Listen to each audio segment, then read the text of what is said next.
right. So welcome, everybody. Happy New Year. We've turned over a bunch of new leaves, some in the last 3 months, some in the last week, and we are super excited about 2021 here for the Matriots. I'm Shiloh Todorov, for those who may not have met me yet. I'm the fundraiser for the Matriots PAC, and I am excited to have this conversation today with our two successful elected sheriff's candidates from November 3rd.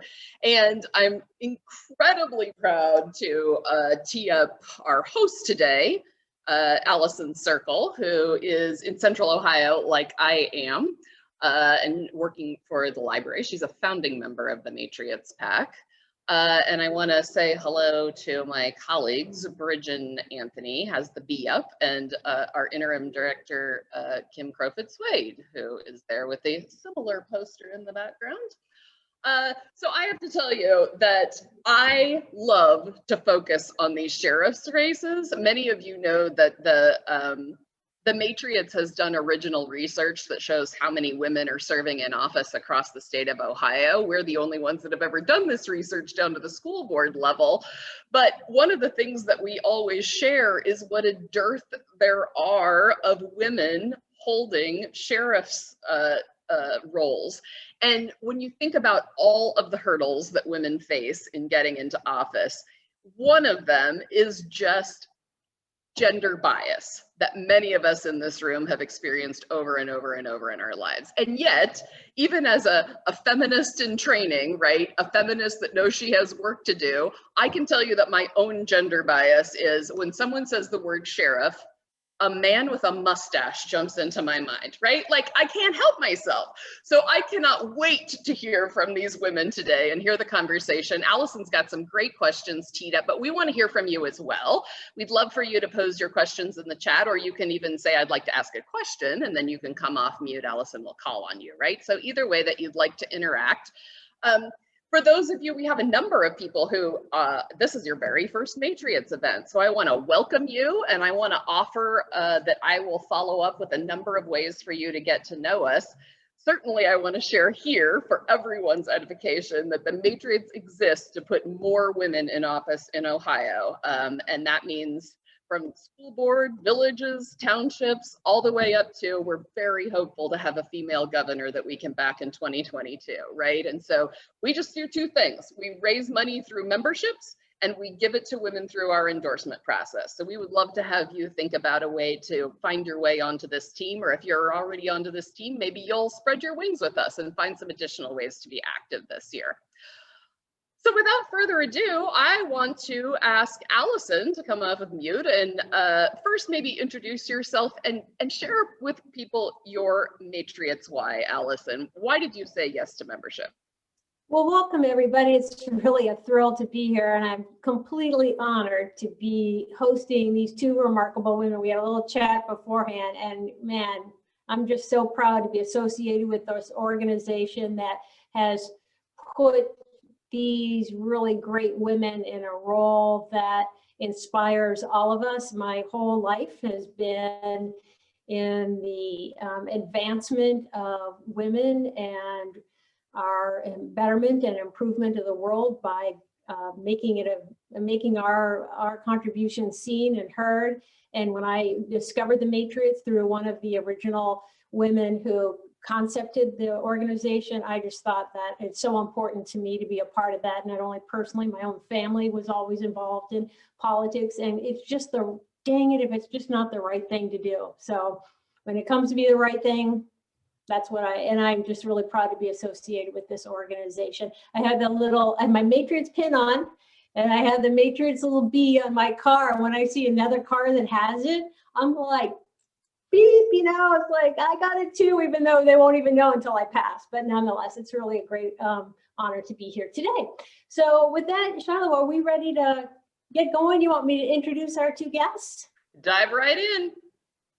All right, I want to make sure that, because they are the sheriff after all, and I don't want them coming after me, I want to make sure I read their bios here so that I get them, they're brief here, but I want to make sure I get that right. So Sheriff Candy Fothery, wave your hand there, Candy.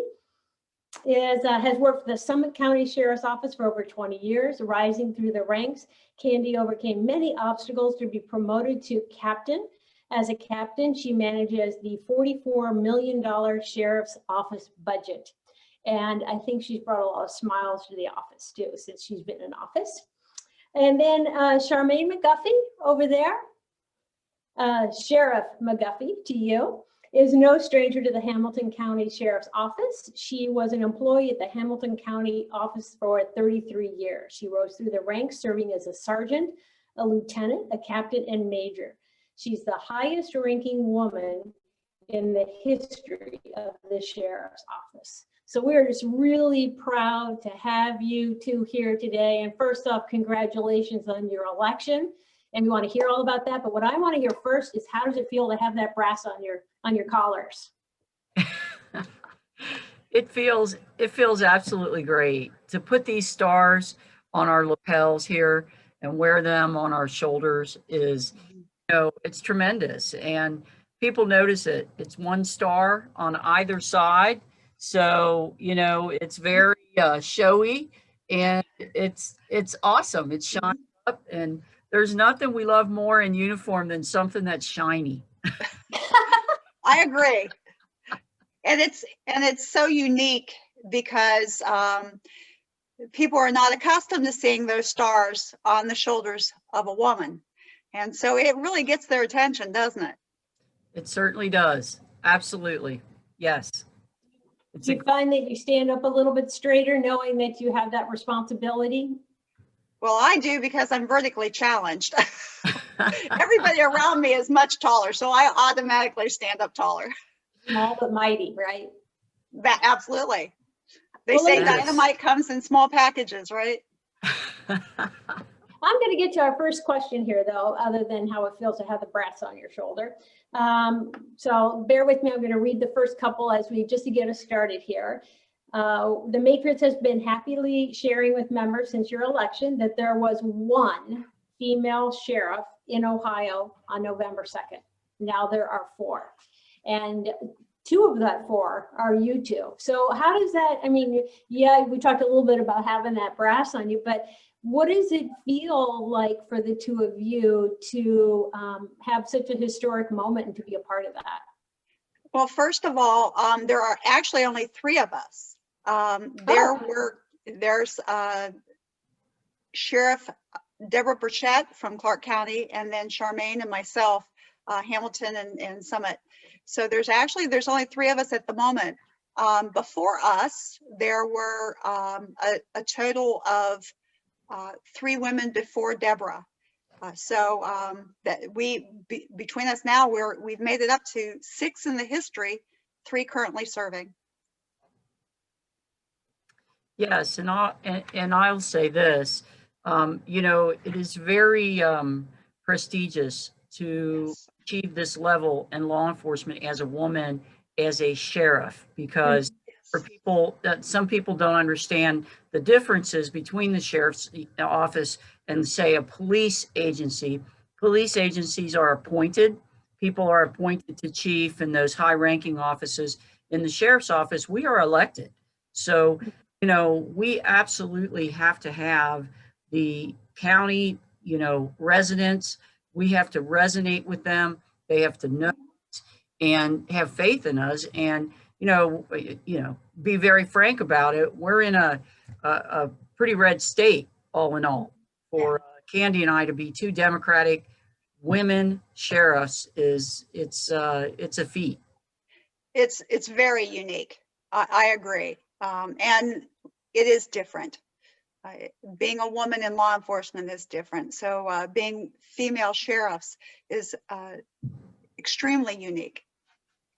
So just to lead into that a little bit before we get to some of these other questions, I said here you faced many obstacles. Can you give us a little bit of an insight into what some of those obstacles have been to your rising in the office to get to where you are today? Well, anything Charmaine, that would surprise us that we probably can't guess, really? Charmaine, why don't you go first? And just to let you know, our paths are very similar. So go ahead, Charmaine. They are very similar.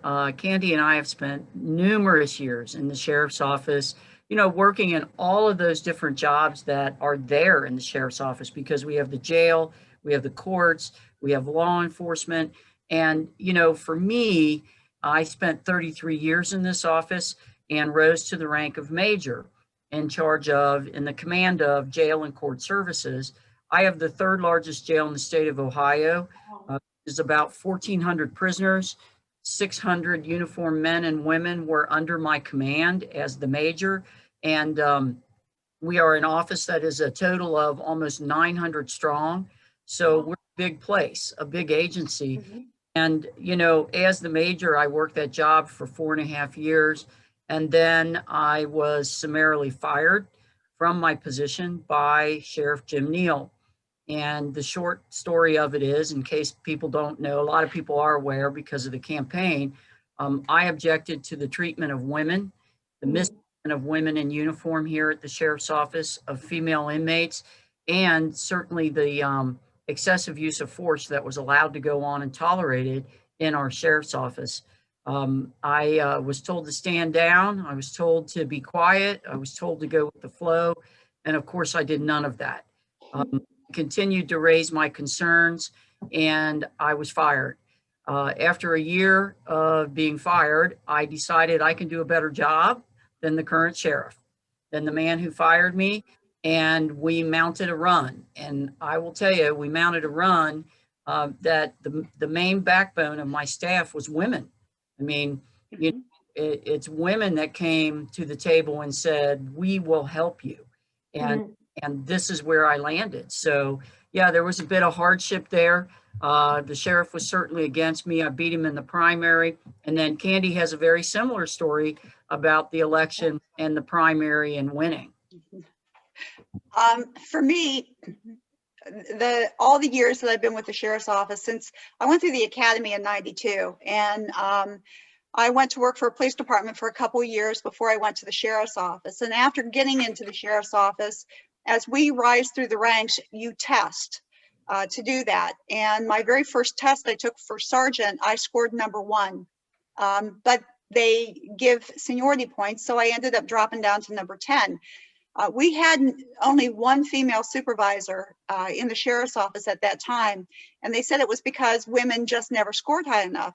Well, here you are with 4 women in the top 10, and instead of promoting them, you pass over, disregarding all the rules, and go way down and get your buddies, because that's just the way that it was. So myself and a couple women sued back 20 years ago.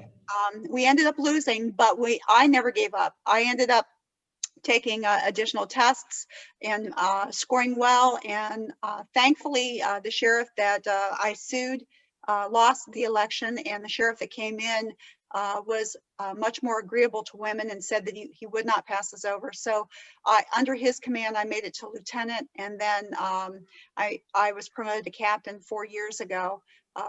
Predominantly because of the fact that I scored #1, and #2 was so far away from me, they couldn't even, it was huge. So in our election, my sheriff said that he wouldn't get involved in the election, he'd stay neutral, but behind the scenes, he supported one of my opponents in the primary. And then after I won in the primary with a significant difference, he crossed party lines and supported my opponent. So yeah, to this day, I can't tell you specifically why he did that, but you know, we all have our thoughts, right? Well, can I ask this question on behalf of everyone here who's probably thinking the same thing? How sweet is victory over those 2 people? Incredible. Did it taste really yummy? Yes. I would say so. Yes, it was amazing. It was every flavor of ice cream I've ever. With some cake thrown in, no doubt. That's right.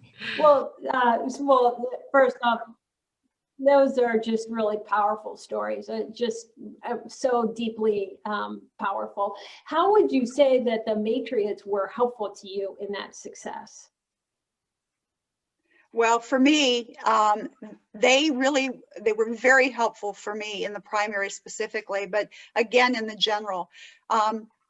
You know, I had 3 opponents in my primary, so I'm not battling one person, I was battling 3, plus the sheriff who was helping one of them in the background. So, you know, you struggle to get support outside, and in our county, nobody wanted to step forward and say, yes, I support you. I didn't get that.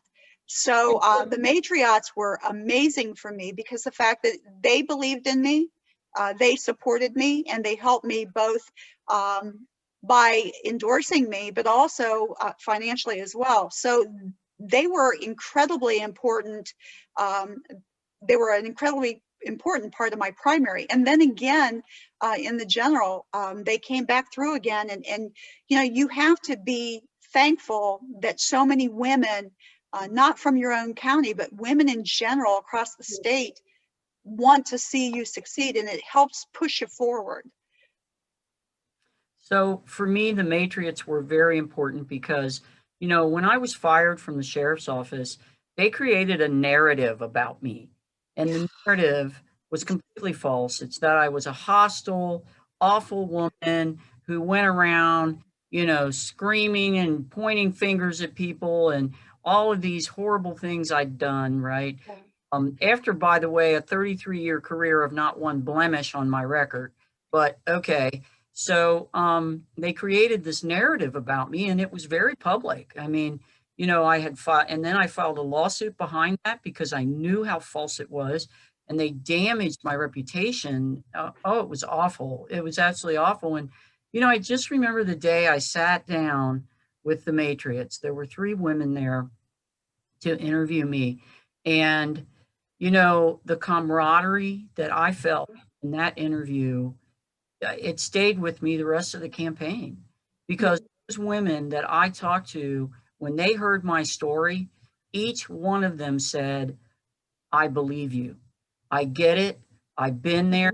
I understand what that was. And I cannot tell you how important that was to my heart, you know, beyond the fact that they helped me tremendously with funding and just getting votes out and all of the other things. You know, the important thing for me at the beginning is how they lifted me emotionally. And I knew that I had people. I knew I had women, strong women, and it really did motivated me. It was great. So yeah, that was my experience. Those are both powerful endorsements. Thank you for both of those.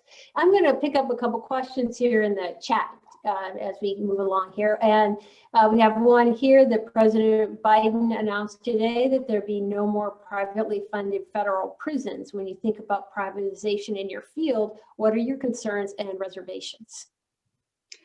Well, we have a private prison over in Youngstown that has had tremendous problems over there, between the escapes and just some of the other issues.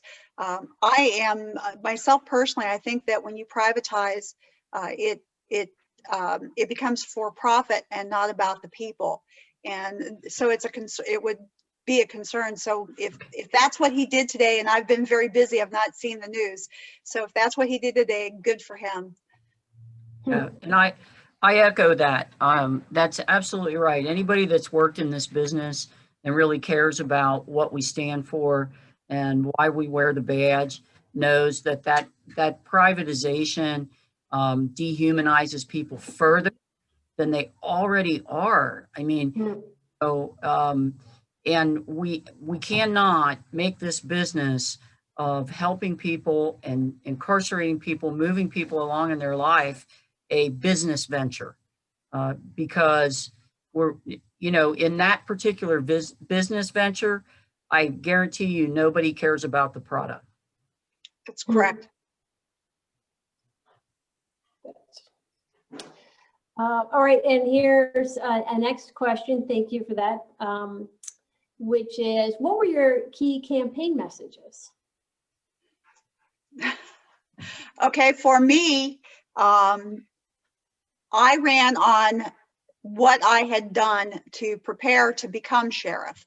I'd gone through the FBI Academy. I was going to college. I'd read all the books. I was doing all the things and learning as much as I could to be prepared to take office. My message, though, was we needed diversity and inclusion in our sheriff's office.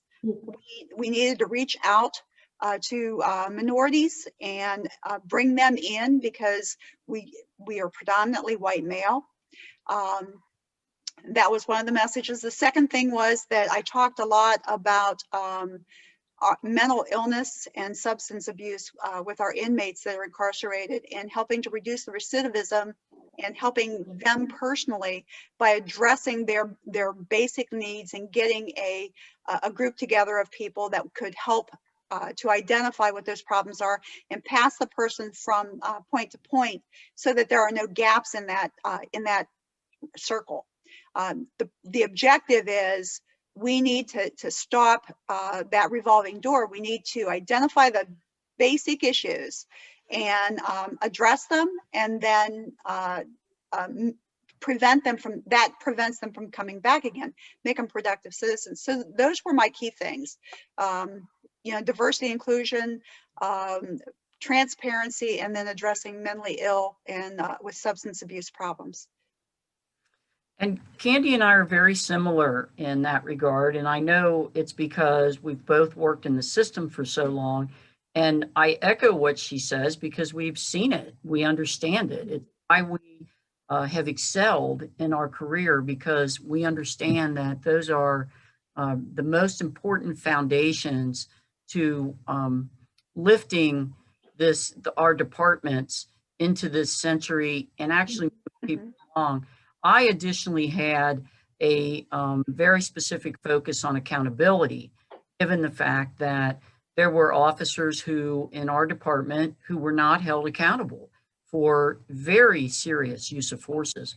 I'm not talking about a black eye. I'm talking about prisoners who were hospitalized with injuries related to bad, wrong uses of forces. So we have very similar platforms. Yeah. I'm glad you both won after hearing that. Okay, here's another question. This question is for Charmaine specifically, but I am sure Candy could comment as well. I heard that you missed your prisoners after leaving the sheriff's office the first time, interacting with and supporting them. Can you speak to this and what you meant by it when you said, and what you're doing now to reconnect? Well, one of the very first things I did, in fact, the first thing I did is my first official duty after swearing in my command staff is I took a tour of that jail. I have been dying to get back into that jail. I've been gone now for 3 years. And, because I know people who have been in the jail, because I know the officers, what I was hearing, I didn't like. The prisoners were not being treated well, and that was important to me. As I came up in my career, I worked the bulk of my career in the jail, and I got to know prisoners. I got to know people, some who come over and over back in this jail, and I create relationships. They're appropriate relationships with boundaries, and, I'm the authority, but, I was very heartened to get back in and really appreciate what these prisoners bring to, in particular, my life. I mean, people are incarcerated and they're not drinking alcohol and they're not using heroin and they're not struggling with some of those things that just make them just awful on the outside, are very engaging, and they have personalities, they have stories. And when you listen to the people that are incarcerated and you listen to their stories, you can absolutely understand why they're where they're at. You can understand it. And the thing that keeps me awake at night is, how do we fix it? How do we fix that? Because it's fixable. I agree with that. And yes, I actually had people, inmates, that were out at the time that actually were campaigning for me in their own neighborhoods. Because how you treat people, when you treat people with dignity and respect, always, no matter what, because I realize that the difference between us who are at home or in our offices right now and those that are incarcerated is just one bad decision, one. And so when I was on the campaign trail, some of the inmates that I had interacted with were so excited that I was running that they actually were campaigning for me in their neighborhoods. That's crazy. Yeah, that's funny because I was driving by down here downtown, right? And one of the prisoners, she's known me, we go way back. She's been coming back and forth to jail a long time. She kind of hangs out down on that street. So when I drove by and waved to her, she was standing there with a group of people and she starts yelling at them, "Oh, you mother, are you gonna vote for her?" You know, I mean, she created a big old ruckus around. That's a new campaign tactic, isn't it? Yeah, Standing on the exactly. corner profaning at everybody. Exactly.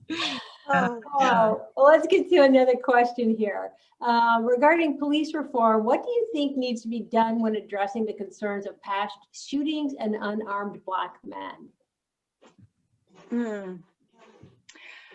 Well, I think that what I'm doing with our sheriff's office is I've partnered with several of the Black pastors in our community, and they're going to come in and work with my law enforcement, all my deputies, to address basically the differences. I want us to understand their point of view, and I want them to understand our point of view. I am very strong for community relations and community policing. In fact, last night in our county council, I requested from our county council approval to create a position of community outreach, diversity, and inclusion.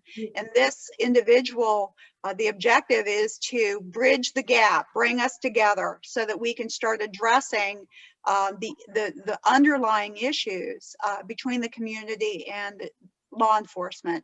I think that when you start opening up the dialogue and you can start seeing both sides, that is where our healing and our change is going to come from. And what I'll say to that is transparency is the key. Transparency is the key to creating the healing that must go on. This has been a very deep wound for our community for a very long time. The deepest part of the wound is in the incarceration piece, but we absolutely have to start healing. And we haven't really put the best effort forth to do that yet. I think it's coming. I think it's here. I think when I saw those protests, and what I saw when I went down to the protest, which by the way, I was criticized for doing by my opponent, because God knows, why would you go out and listen to what the people want you to hear? But anyway, what I saw in those protests was I saw African-American people. I saw people of color. I saw white people. I saw women. I saw men. I saw, it let me know that this is it. This is the time. This is when most people are listening. So yeah, I think that transparency and the Candy said are the things that'll, really help us. Since you have both been sworn in, have you encountered issues or pushback with coworkers? No, they're so excited that I'm in. It's contagious. It's almost, the atmosphere is almost electric with excitement. They see opportunity, and a lot of opportunity has already occurred because I hit the ground running. We've already made a lot of different changes, and the majority are very, very happy. So I've not seen anything internally that is not happy. They're all very happy. It's exciting. Yeah, And if I don't have anybody that's not happy in my, if I have somebody that's not happy in my department, they're not showing it. They're all very well on board.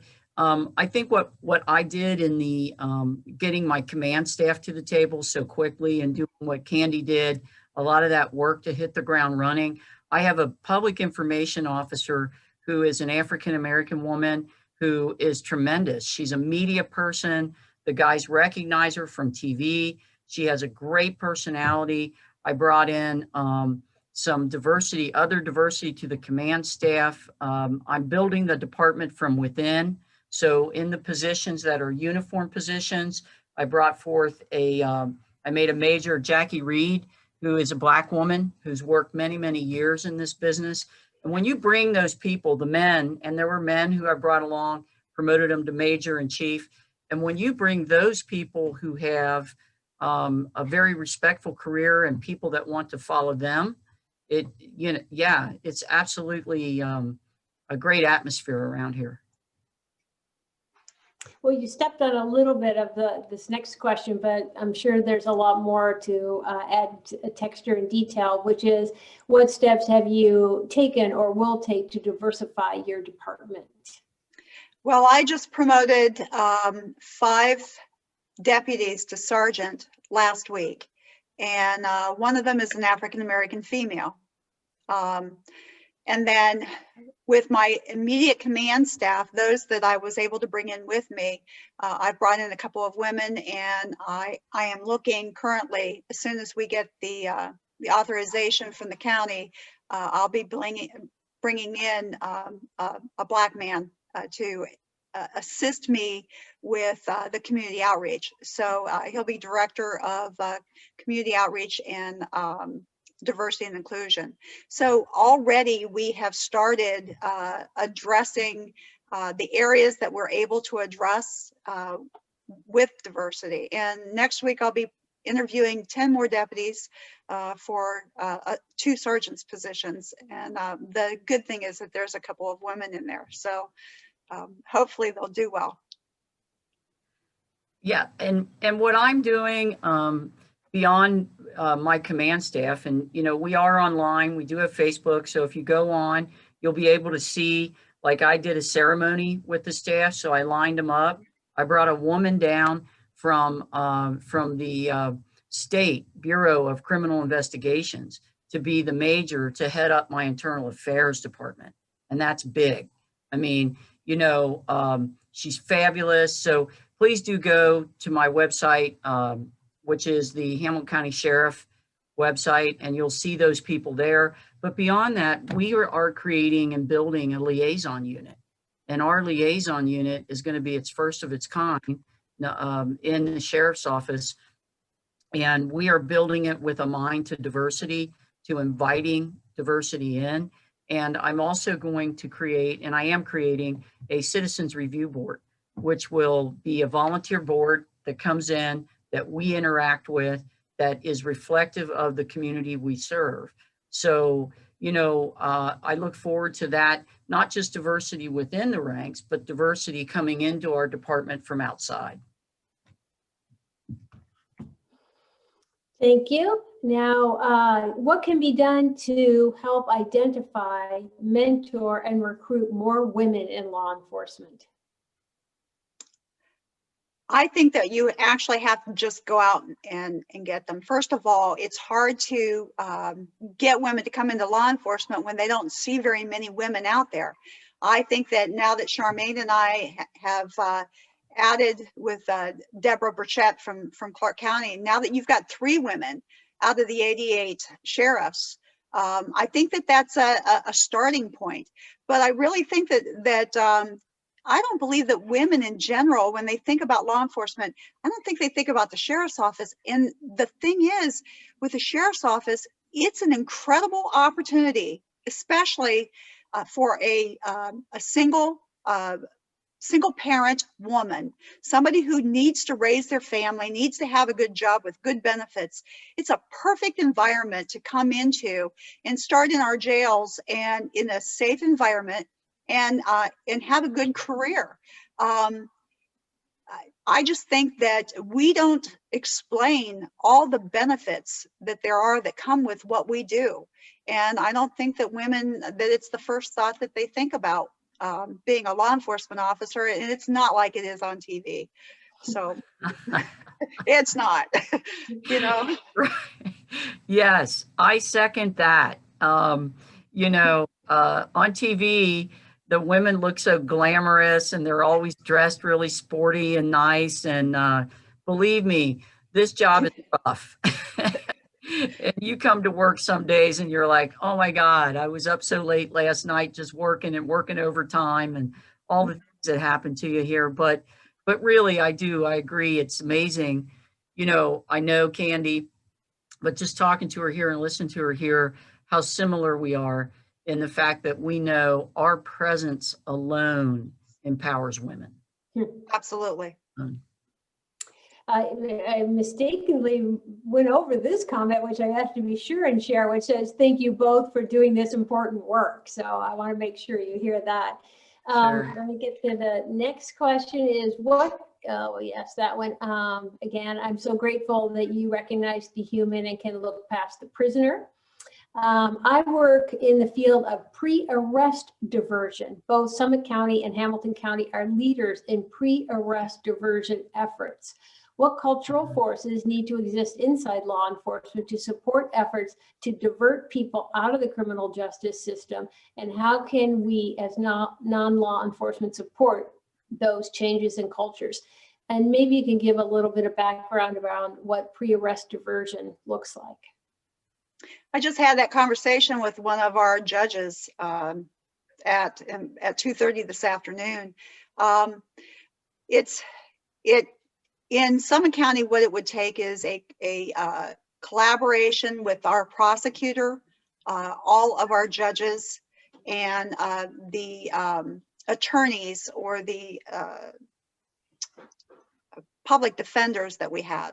So that the Akron Bar Association would have to get on board along with the judges in the prosecutor's office and the sheriff. And many of the police chiefs would have to actually be involved in this as well. The objective would be that in lieu of charging especially with a felony, that somebody get diverted. If their problem is a substance abuse problem, that they get diverted into a halfway house or something like that, and in lieu of being charged criminally. So that's what it basically means. But it is a collaboration, and you have to get a lot of different people on board in order to make that happen. I think that now is the perfect time to do it. COVID-19 has taught us that it doesn't help to put people in jail thinking that by putting them in jail, you're going to keep them alive so that they won't use and they won't overdose. The overdoses did not go up. The other thing is putting people in jail for other issues did not affect their ability to go back in and see their judges because they did it on Zoom. So all the issues, many of them, COVID has eliminated. Absolutely. And, you know, to speak to that, there are people who the pretrial services and pre-arrest diversion can help and divert. And then there are those people that do come to jail. They come to jail, and when they do come to jail, because right now I have a population, and I'll just let you know, we have not, I was told today, a pod, by the way, is a unit of like 16 or, you know, more cells in each pod. And we have nine murder pods. And a murder pod means that everybody in that pod is either accused of or convicted of. That is a lot of people that are in here on some very serious charges. My goal is not judge and jury. That's not who I am. It's not what I am sworn to be. Mine is care and custody. And I consider this facility my house. And when you come to my house, you will be well treated. You will be well treated. You'll be well cared for. It is, and you'll be in a place that you are safe. And we'll work from there. If we can get you out, we will. Just like Candy said, those are great programs. And when we can't, then we go to the other side. Right. Great. Well, any additional questions that anyone has? I'm going to make that offer. And if nobody raises their hands right now, and you have one, you can either put it in the chat or you can raise your hand. But I do have one line. Oh, yeah, go ahead. Oop, you're on mute. Unmute, please. That's all right. Who hasn't done that a million times? Yes, Right. too many Zoom calls.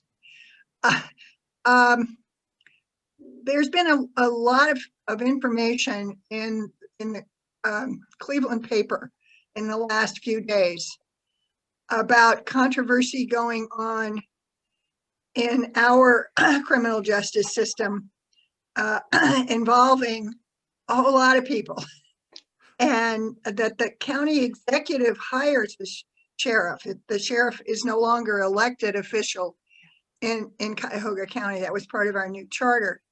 Mm-hmm. And there have been an extraordinary amount of inmate deaths in 2020. And there's a lot of finger pointing, everybody in the different directions. There's suicide and drug overdose. And of course, I'd like to see that there aren't any drugs in the jail, but it seems that some of the jail keepers, some of the employees are helping those drugs get into the prisoners. So there's a whole lot, I think there's a whole lot of corruption. Mm-hmm. And I just wondered if you have experience, either of you in your counties, combating that.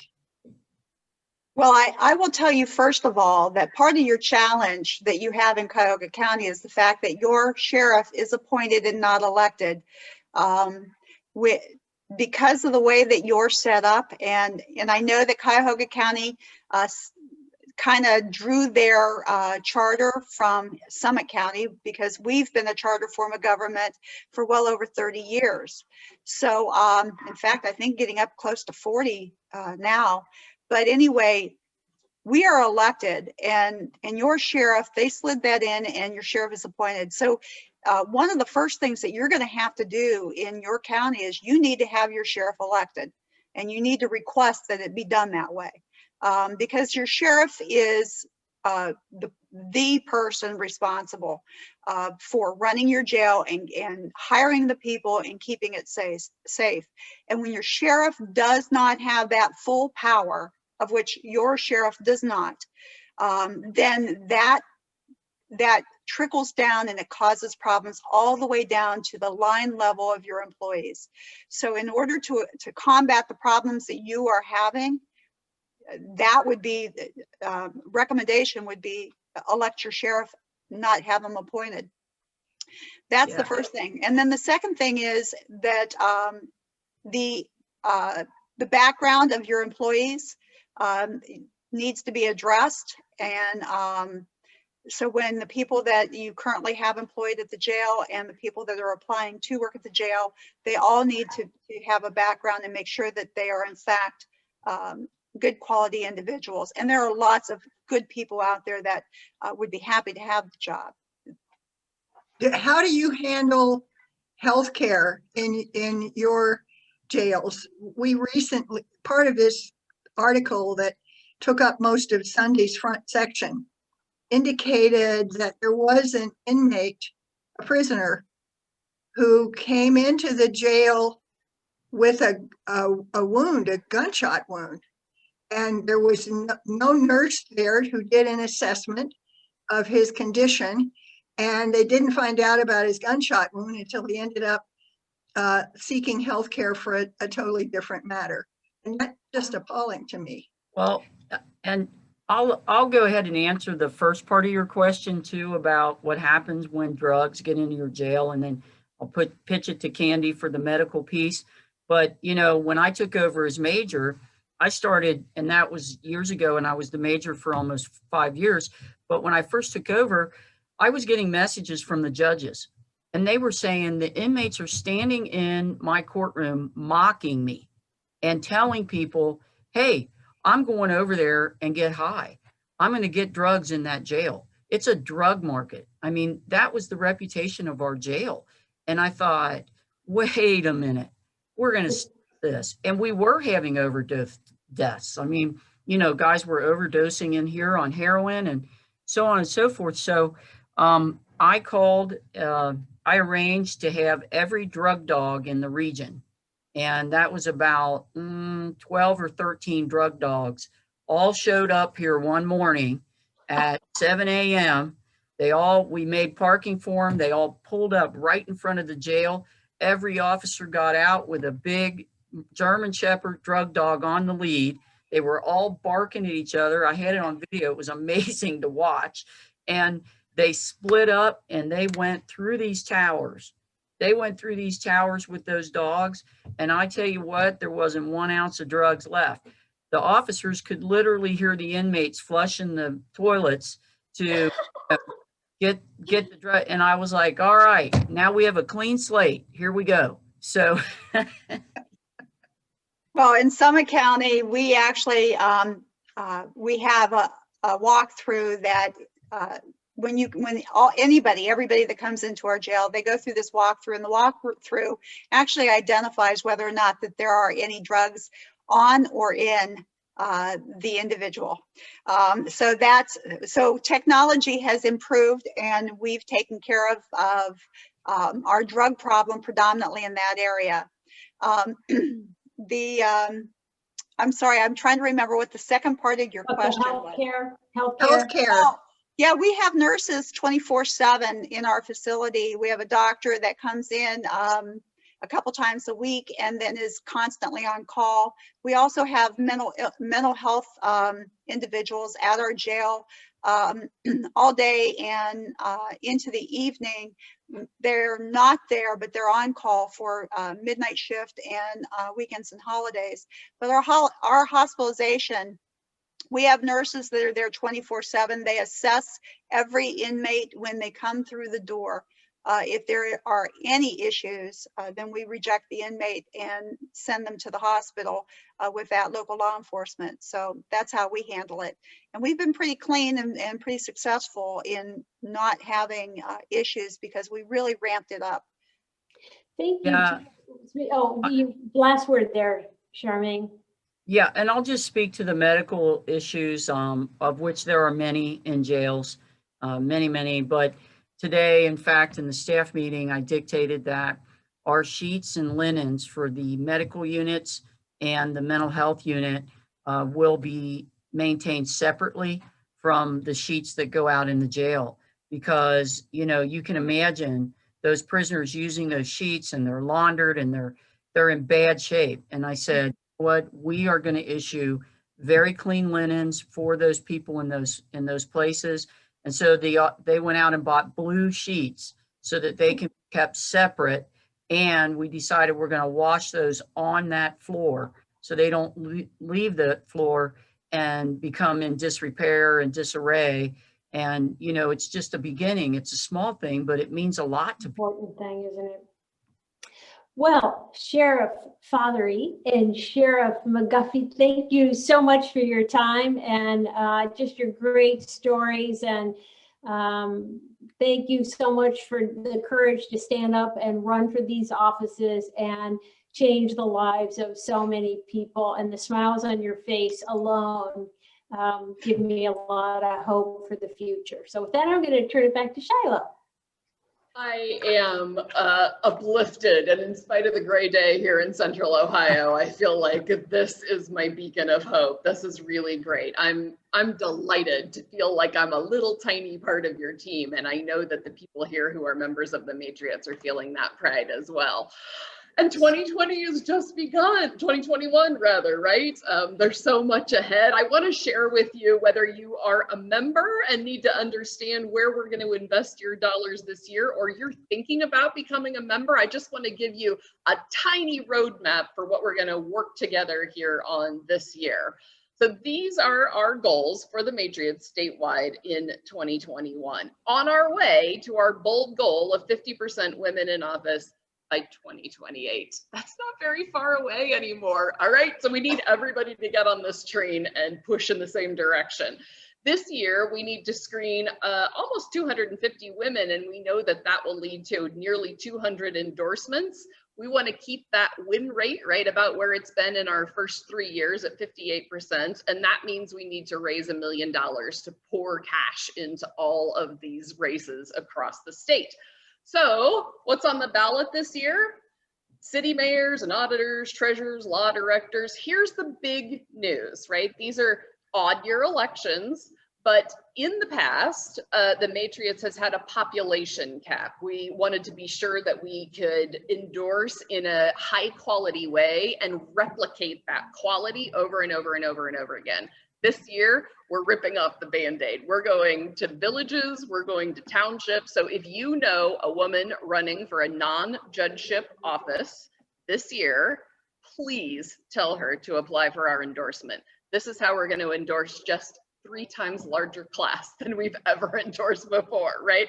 So if you would like to steward someone toward our endorsement, we will have that application and the instructions and the deadlines on our website, matriotsohio.com, at the endorsement tab on Thursday. Maybe not like 8 a.m. Thursday, right? But promise, on Thursday, it will be there, and I would love to have each of your help, either filling it in if you're yourself running for office, and I know several of you are, or helping to forward it to women who share our values and who would make an amazing part of the Matriots story.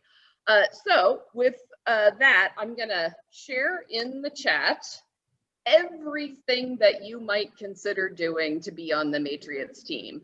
That's our Be a Matriots page. It will help you volunteer. It will help you think about how to spread the word. It will help you think about connecting to women's candidacies individually. And if you are not yet a member, there's a join link on there. We'd love to have you be a part of this team and help us be part of that $1 million push into 200 candidacies this year. I'll follow up with my contact information in each one of your emails. I'd love to have conversations with as many of you as like to talk to me one-on-one.